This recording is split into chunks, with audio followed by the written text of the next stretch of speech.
குருவடிகளே சரணம். Hello friends and viewers, எல்லாருக்கும் வணக்கம். மகான் திருமூலர் அவர்கள் அருள் செய்த திருமந்திரம் பாடல்களில் 3ஆம் தந்திரத்தில் பிரிவு 11 அட்டமா சித்தி என்ற தலைப்பில் சொல்லப்பட்டிருக்கும் பாடல்களும் அதற்கான விளக்கமும் பார்த்துட்டு இருக்கோம். இப்ப நம்ம பார்க்க போற பாடல் 655 தனஞ்சயன் திரிபால் உண்டாகும் நோய்கள் வீங்கும் கழலை சிறங்கொடு குட்டமும் வீங்கும் வியாதிகள் சோகை பலவதாய் வீங்கிய பாதமும் கோணமுடமதாய் வீங்கும் வியாதிகள் கண்ணில் மருவியே. கழலை அப்படின்னா கட்டி, சிறங்கு அப்படின்னா பொன், குட்டம் அப்படின்னா தொழுநோய், சோகை அப்படின்னா இரத்த குறைவால் ஏற்படும் நோய், வாதம் அப்படின்னா யானைக்கால் நோய், முடம் அப்படின்னா உறுப்பு குறைவு அதாவது முடக்குவாதம், உடலில் வீங்கும் புண், குட்டம், வீக்க நோய்கள், சோகை, காலில் வாதம், கூன்முடம், கண்ணில் பொருந்தி வீங்கும் நோய்கள் இன்னும் இவை தனஞ்சயன் மாற்றத்தால் ஏற்படுபவை ஆகும். பாடல் 656 கூர்மன் வாயு திரிய உண்டாகும் நோய் கண்ணில் வியாதி உரோகம் தனஞ்சயன் கண்ணில் இவ் ஆணிகள் பாசம் அவன் அல்லன் கண்ணினில் கூர்மன் கலந்திலன் ஆதலால் கண்ணினில் சோதி கலந்ததும் இல்லையே. கண்ணில் அப்படின்னா ஆராய்ந்தால், உரோகம் அப்படின்னா நோய், ஆணிகள் அப்படின்னா பூக்கள், காசம் அப்படின்னா காச நோய், கூர்மன் அப்படின்னா காற்றுகளுள் ஒன்று. ஆராய்ந்து பார்த்தால் தனஞ்சயன் என்ற வாயு திரியும் போது நோய் உண்டாகும், கண்களில் உண்டாகும், ஆணிகள் என்ற பூக்கள், நாசம் என்ற நோய் தனஞ்சயன் திரிபால் ஏற்படுபவை அல்ல. கண்ணில் கூர்மன் என்ற வாயு பொருந்தாவிட்டால் கண் நோய் உண்டாகும், கண்களில் வெளிச்சமும் இல்லை.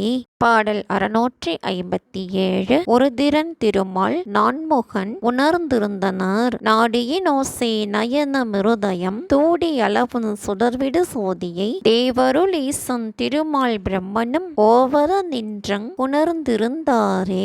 தூடி அப்படின்னா துடி, உடுக்கை அப்படின்னு சொல்லலாம், சிறுபறை அப்படின்னு சொல்லலாம். தியானம் செய்பவர்களுக்கு சிரசின் மேல் நாத தொனி உண்டாகி ஒளி தோன்றும். இது சாம்பவி முறையில் வழிபடுபவர்களுக்கு, அதாவது கண்களை கொண்டு அகநோக்கு நோக்குபவர்களுக்கு சிரசில் ஒளி உண்டாகி நாதம் கேட்கும் அப்படின்னு அர்த்தம். கண்கள், இதயம் என்பனவற்றில் நாடியின் ஓசை விளங்குகின்றது. சிறு துடியால் அமையும் ஒளியை உண்டாக்குகின்ற சுடரை உடைய பேரொளியை தேவர்கள் தலைவர்களாகிய ருத்திரன், திருமால், நான்முகன் ஆகியவர்கள் இடைவிடாமல் அங்கு பொருந்தி உணர்ந்து இருந்தார்கள்.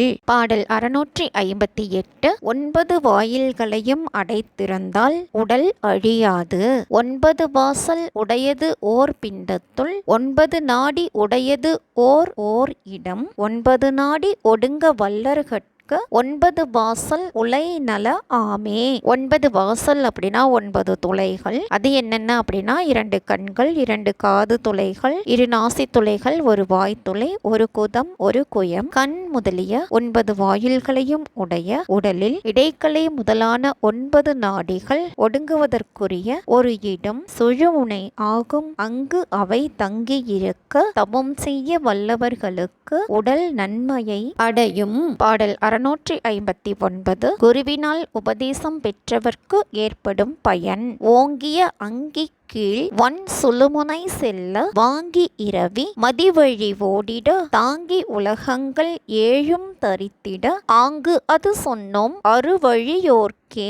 சிறந்த குண்டலினியான தீயின் கீழே சுழுமுனை நாடியை செல்லும்படி செய்த கதிரவன் கலையில் இயங்கும் பிராணனை திங்கள் கலையில் செல்லும்படி செய்து 7 உலகங்களையும் தாங்க யோக நெறியில் நிற்பவர்களுக்கு உரைத்தோம். பாடல் 660 சுழுமுனை தியானம் செய்பவர் பிறர்க்கும் பயன்படுவர். தலைப்பட்டவாறு அண்ணல் தையலை நாடி வலைப்பட்ட பாசத்து வன்பினை மான் போல் துளைப்பட்ட நாடியை தூவழி செய்தால் விலைக்கு உண்ணா வைத்ததோர் வித்து அது ஆமே. உண்ணல் அப்படின்னா தமக்கு பயன்படல், விலை அப்படின்னா பிறர்க்கு பயன்படல். பிரம்மரந்திரத்தால் விளங்கும் சிவசக்தியை நாடி வலையில் அகப்பட்டு எங்கும் போகாமல் நிற்கும் மானை போல திங்கள் கலை கதிரவன் கலையில் செல்லாது மூச்சுக்காற்றை சுழுமுனையில் செலுத்தினால் விலைக்கும் உண்பதற்கும் சேர்த்து வைத்த விதை போல் பயன்படும். அதாவது சுழுமுனை தியானம் செய்பவர்கள் தமக்கே